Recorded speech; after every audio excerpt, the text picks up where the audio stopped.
Hello दोस्तों, मेरा नाम है मधु और मैं आपका स्वागत करती हूँ अपने चैनल गेन नॉलेज अड्डा पे। आज मैं इस वीडियो में लेके आई हूँ प्राचीन भारतीय इतिहास के साहित्यिक स्रोतों में से जो हमने पहले तो वेद कर लिए हैं, चारों वेदों को कवर कर लिया है। आज मैं वेदांग लेके आई हूँ। तो वेदांगों से भी बहुत सारे प्रश्न पूछ लिए जाते हैं एग्जाम में। तो चलिए देखते हैं कि इसमें से किस प्रकार के प्रश्न बनते हैं और किस प्रकार से उनको हल किया जा सकता है। तो चलिए शुरू करते हैं वीडियो को। वेदांग है, उनका जो सही मायने में अर्थ है, वेदांग का मतलब होता है वेद के अंग, जो लास्ट में रचे गए हैं वेद के अंग हैं, तो वही वेदांग है। इसमें क्या इनकी रचना क्यों की गई है? इनकी रचना इसलिए की गई है ताकि वेदों को अच्छी तरीके से सरल भाषा में समझा जा सके। जो क्लिष्ट शब्द हैं, जो मुश्किल शब्द हैं वेदों में, उनको अच्छी तरह से समझने के लिए वेदांग की रचना की गई है, जिनकी जो संख्या है वो 6 है। तो देखिए कौन कौन से? शिक्षा है, कल्प है जिसे कल्प सूत्र भी कहते हैं, ठीक है, व्याकरण है जो भाषा विज्ञान से संबंधित है, निरुक्त है ये भी भाषा विज्ञान से संबंधित है, छंद है और ज्योतिष है। ज्योतिष तो आप जानते हैं, ज्योतिष विद्या क्या होती है? ग्रहों और नक्षत्रों का अध्ययन को ज्योतिष कहते हैं, ठीक है। तो देखिए अब हम एक एक करके देखते हैं इनको। जो शिक्षा है, शिक्षा में उच्चारण विधि है। उच्चारण विधि कैसी? वैदिक मंत्रों के शुद्ध उच्चारण एवं शुद्ध स्वर को निकालने की जो प्रक्रिया या क्रिया की जो विधियां हैं, उसका जो ज्ञान प्राप्त होता है, लिखित ज्ञान प्राप्त होता है, या जो साहित्य है वही शिक्षा है। इसका नाम इसलिए शिक्षा ही पड़ा हुआ है, ठीक है। तो दूसरा है कल्प सूत्र।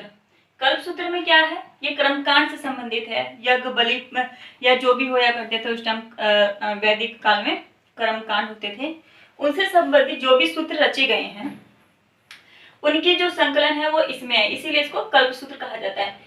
जो सूत्रों को ना छोटे छोटे फॉर्मूले के रूप में लिखे गए हैं, छोटे छोटे वाक्यों में लिखे गए हैं और वैदिक विधानों का इसमें प्रस्तुतित किया गया है। जो वैदिक विधान है उनका प्रस्तुतिकरण इन सूत्रों के माध्यम से किया गया है, जिनकी संख्या 4 है। 4 प्रकार के हैं कल्प सूत्र। तो मुझे भी नहीं पता और पता नहीं किसी बुक में भी मुझे नहीं मिला, तो मैंने यहाँ पे लिखा नहीं है। बस इतना ज्ञात कीजिएगा एग्जाम में है कि कल्प सूत्र कितने प्रकार के हैं। तो आप अगर ऑप्शन में 4 हो तो आप 4 पे टिक कर सकते हैं, ठीक है।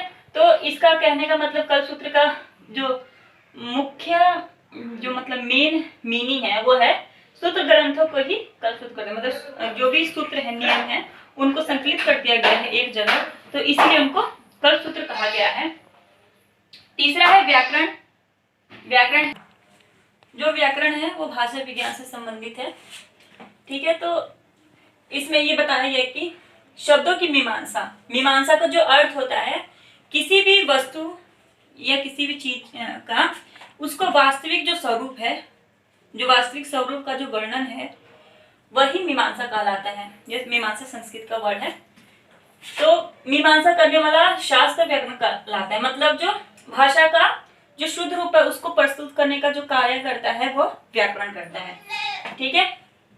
व्याकरण का संबंध भाषा संबंधी नियमों से है। जो व्याकरण है वो भाषा संबंधी नियम है, जो भी भाषा के नियम है उससे संबंधित व्याकरण जो ग्रंथ है, जैसे कि हमारा हिंदी का ही है। हिंदी में भी हमारे कितने सारे व्याकरण, सर्वनाम, विशेषण, क्रिया विशेषण आदि ये जो व्याकरण के नियम हैं, वही नियम इस व्याकरण में भी उसी प्रकार के नियम है, ठीक है। तो जो भाषा संबंधित नियमों से मतलब नियमों को इसमें संकलित किया गया है, किसमें? व्याकरण में, ठीक है। तो व्याकरण की जो सर्वप्रथम रचना है, प्राचीन काल में जो व्याकरण की सर्वप्रथम रचना है वो पाणिनि द्वारा कृत अष्टाध्यायी है, ठीक है। तो अगर पूछ ले कि व्याकरण की सर्वप्रथम रचना कौन सी है, तो वो पाणिनि द्वारा कृत अष्टाध्यायी है। या ये पूछ ले कि अष्टाध्यायी किससे संबंधित है, तो व्याकरण से संबंधित है, भाषा विज्ञान से संबंधित है।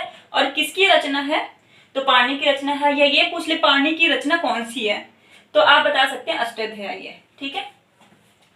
अब ईसा पूर्व द्वितीय शताब्दी में जो ये अष्टाध्यायी की रचना है, ये ईसा पूर्व 5वीं शताब्दी में रचना की गई है इसकी, जिसमें 8 अध्याय हैं। जो अष्टाध्यायी है ईसा पूर्व 5वीं सदी में इसकी रचना की गई है, जिसमें 8 अध्याय हैं और उसमें 400 सूत्रों का वर्णन किया गया है। तो इसकी जो एक खासियत है अध्याय का, आप देख सकते हैं इसमें क्या है, तो 400 सूत्र हैं, सूत्रों का संकलन किया गया है, व्याकरण से संबंधित जो सूत्र और नियम है, ठीक है। और इसमें अध्ययन कितने हैं? 8 अध्ययन है। और किसकी रचना है? तो पहाड़नी की रचना है। और कब रची गई है? तो ईसा पूर्व 5वीं सदी में रची गई है। इसी पर आधारित ईसा पूर्व द्वितीय शताब्दी में पतंजलि नामक एक महर्षि थे, ठीक है। आज जो योग विद्या वगैरह है या हम आयुर्वेद वगैरह है वो हम पतंजलि से ही मानते हैं। तो जो पतंजलि थे, महर्षि थे, उन्होंने अष्टाध्यायी के सूत्रों पर आधारित, जो अष्टाध्यायी में नियम और सूत्र हैं उन पर ही आधारित एक ग्रंथ लिखा जिसका नाम है महाभाष्य। तो अगर पूछ ले कि जो पतंजलि हैं उनके द्वारा रचित कौन सी कृति है, तो महाभाष्य है। और महाभाष्य किसके द्वारा रचित है? तो पतंजलि द्वारा रचित है। और ये किस पे आधारित है? तो अष्टाध्यायी पर आधारित है। अष्टाध्यायी किसकी है? पाणिनि की रचना है, ठीक है। तो यहाँ पे निरुक्त देखते हैं, जो चौथा है निरुक्त है, जो भी भाषा विज्ञान से संबंधित है। निरुक्त में कलिष्ट का अर्थ है मुश्किल शब्द, ठीक है। जो वैदिक शब्दों के संकलन, जो वैदिक शब्द थे, मुश्किल वैदिक शब्द थे, उनका संकलन निघंट की व्याख्या हेतु। निघंट एक पुस्तक है जिसमें, निघंट क्या है? एक पुस्तक है जिसमें क्या किया गया है कि वैदिक जो शब्द हैं, बहुत ही मुश्किल शब्द हैं, उनका संकलन निघंट नामक ग्रंथ में किया गया है। निघंट की व्याख्या के लिए, जो निघंट ग्रंथ है उसकी व्याख्या के लिए यास्क एक ऋषि थे जिन्होंने निरुक्त की रचना की। जो निरुक्त ग्रंथ की रचना किसने की है? यास्क ने की है। यास्क कौन थे? एक ऋषि थे। और इन्होंने निरुक्त की रचना क्यों की? तो निरुक्त की रचना निघंट एक जो ग्रंथ है, मैंने बताया, जिसमें वैदिक काल के या जो वेद हैं उनके मुश्किल शब्दों का इसमें संकलन किया गया है। तो वैदिक काल के मुश्किल शब्दों का संकलन किसमें किया गया है? तो निघंट में किया गया है। इसको समझने के लिए किसने कौन सी रचना की? तो इसको समझने के लिए यास्क ऋषि ने निरुक्त ग्रंथ की रचना की है, जो भाषा शास्त्र का प्रथम ग्रंथ माना जाता है। जो निरुक्त ग्रंथ है, ठीक है तो वेदांग का चौथा अंग है, मतलब चौथा प्रकार है वेदांग का, जिसमें निरुक्त है। निरुक्त की जो रचना की है, ये रचना है जो निरुक्त है, ये भाषा शास्त्र पर आधारित है। और यह भाषा शास्त्र का, निरुक्त जो ग्रंथ है, भाषा शास्त्र का प्रथम ग्रंथ माना जाता है प्राचीन काल में, ठीक है, और अभी भी माना जाता है।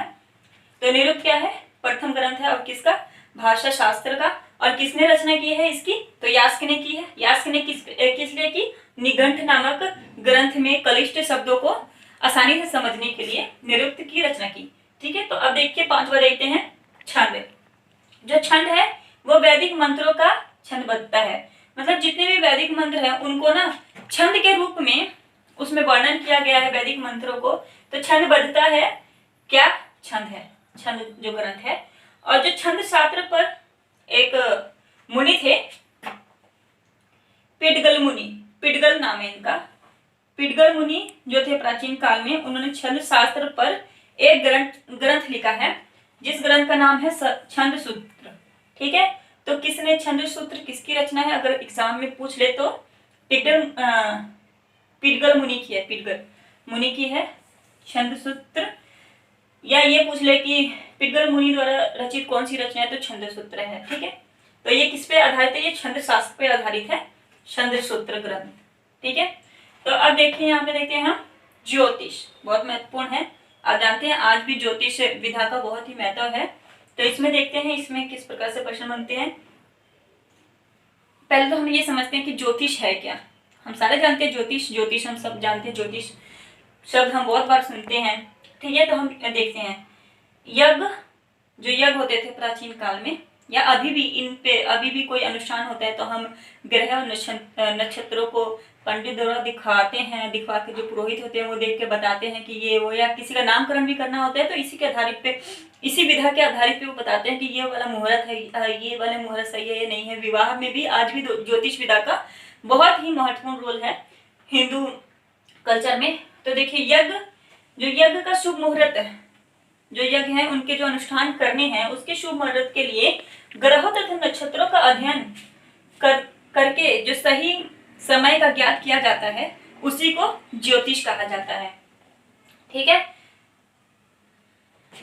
या ये कहें कि जो अनुष्ठान है उसको करने के लिए सही समय का ग्रह और नक्षत्रों का अध्ययन करके सही समय का वर्णन विधि को ही ज्योतिष कहा जाता है। जो वेदांत ज्योतिष है, वेदांत ज्योतिष एक ग्रंथ है, वेदांत ज्योतिष। ठीक है, जो जिससे ये पता चलता है कि प्राचीन काल में ज्योतिष विद्या का उत्पत्ति किस प्रकार हुआ, और यही ऐसी रचना है जिससे ज्योतिष विद्या उत्पत्ति हुई है। जो ज्योतिष विद्या है उसकी उत्पत्ति ही वेदांत ज्योतिष ग्रंथ से हुई है।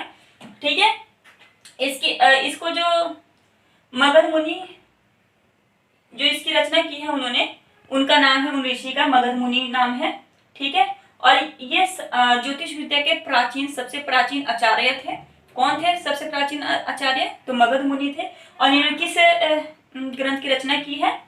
तो उन्होंने वेदांत ज्योतिष की रचना की है, जो ज्योतिष विद्या के उत्पत्ति का वर्णन करता है और यहीं से ज्योतिष विद्या का उत्पत्ति भी माना जाता है।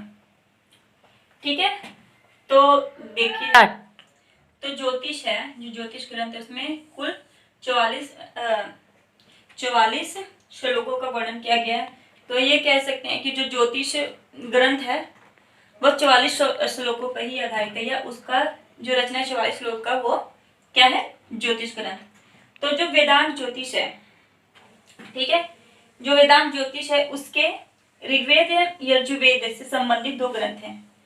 जो वेदांत ज्योतिष है यजुर्वेद और ऋग्वेद से संबंधित 2 ग्रंथ है जो वेदांत ज्योतिष जैसे हैं। जैसे आचार्य ज्योतिष, पहला किससे संबंधित है? ऋग्वेद से। आचार्य ज्योतिष किससे संबंधित है? तो ऋग्वेद ग्रंथ से संबंधित है। और वहीं पे याजुष ज्योतिष ज्योतिष किससे संबंधित है? तो यजुर्वेद से संबंधित है। कई बार अगर प्रश्न पूछ ले, वैसे आते तो नहीं है, अगर ऐसे आ जाए तो अब अगर आपको याद रहेगा तो आप टिक कर सकते हैं। तो ऋग्वेद से संबंधित है आचार्य ज्योतिष। क्या है वो? ज्योतिष वेदांत ज्योतिष है, जो किससे? ऋग्वेद से संबंधित है आचार्य ज्योतिष, और यजुर्वेद से संबंधित है याजुष ज्योतिष। ठीक है, तो वेदों के अब हम देखते हैं वेदों के शरीर के रूप में ये कैसे काम करते हैं। हमें तो ये पता है कि वेद के अंग है, मतलब वेदांग इसीलिए जाने जाते हैं ना कि वेद के अंग के रूप में हम वेदांग को जानते हैं। तो हम अब देखते हैं कि उसका हाथ कौन है, मुंह कौन है, पैर कौन है जो वेद का है। तो देखिए, वेदों की शरीर रचना की दृष्टि से इसको किस प्रकार वर्णन किया गया? जो पद है, वेद का जो पैर है वह छंद है। ठीक है, जो वेद का हाथ या भुजा है वह है कल्प सूत्र है। ठीक है, जो इसकी आंख है, वेद की जो आंख है वह है ज्योतिष विधा जो है। और जो इसकी कान है ये निरुक्त है, जो निरुक्त भाषा विज्ञान से संबंधित है। और जो नाक है वो शिक्षा से संबंधित है। ठीक है, आज भी नाक हमें बहुत चीज का ज्ञान देता है, हम सुन के ही बहुत कुछ का ज्ञान कर लेते हैं। तो इसीलिए नाक शिक्षा से संबंधित, कान निरुक्त ग्रंथ, आंख ज्योतिष से संबंधित, हाथ कल्प से संबंधित, पद छंद से संबंधित, मतलब जो पद है वो छंद है। ठीक है, और जो मुख है वह है व्याकरण। जो मुख है वो व्याकरण है। तो एक बार फिर देख लेते हैं इनके अंग को। मुख जो व्याकरण है, पद छंद है, हाथ कल्प है, आंख ज्योतिष है, कान निरुक्त है, नाक शिक्षा है। तो इस वीडियो में मैंने आपको बता दिया। आपको अच्छी तरह से अगर मेरी वीडियो समझ आई होगी तो आपको यह याद भी रहेगा। अगर आप 1 से 2 बार इसको देख लेंगे तो आपको पता चल जाएगा कि किस प्रकार से वेदांगों से प्रश्न बनते हैं। और ये आपने देखा कि प्राचीन काल से हमारे को कितनी सारी जानकारी, हमारे को कितने सारे शास्त्र इसने बता दिए हमारे को वेदांगों ने। तो इससे कई प्रश्न आते हैं भी हैं एग्जाम में, तो आप इसका ध्यान रखिए। और अगर आपने जो मैंने वेदों पे जो वीडियो बनाई है उसको आप जरूर देखें, ताकि आपको ये बहुत ही अच्छी तरह से समझ आ जाए। तभी आपको पता चलेगा ऋग्वेद क्या है, यजुर्वेद क्या है, या सामवेद क्या है जिनका मैंने नाम लिया है, अर्थवेद क्या है, तभी आपको पता चलेगा कि वेदांत क्या है। तो आज के लिए मैं इस वीडियो में इतना ही लाई हूँ। इसके लिए आपको देखने के लिए धन्यवाद करती हूँ। अगर आपको मेरी वीडियो पसंद आई हो तो लाइक ज़रूर करें, कमेंट करें, ताकि मैं सुधार कर सकूं। अगर मेरे में कोई कमी रहेगी मेरी वीडियो में या मेरे पढ़ाने में कोई कमी है तो आप कमेंट करके मुझे बता सकते हैं। अगली वीडियो में ज़रूर उसको सुधार करूँगी। और मेरे चैनल को सब्सक्राइब जरूर करें और ये शेयर भी जरूर करें ताकि औरों को भी मतलब इस वीडियो का फायदा हो सके। तो थैंक यू, धन्यवाद।